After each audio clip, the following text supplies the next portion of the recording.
இதுதான் ப்ரொசீஜர்.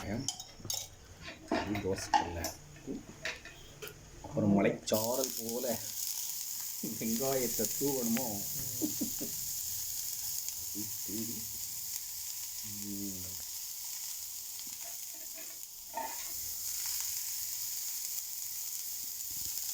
அப்புறம்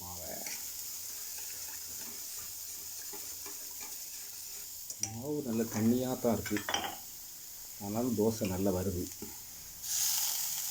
இது வந்து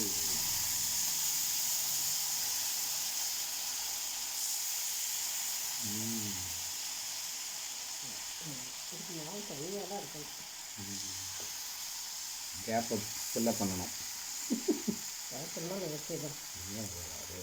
ரெகுலர் ஷேப்பாக இருந்தாலும் நல்ல ஷேப்பாக காட்டும். ஓட்டை ஆனியன் தோசை, ஓட்டையாக இருந்தால் தான் ஆனியன் தோசை. ஆமாம், ரவா தோசை.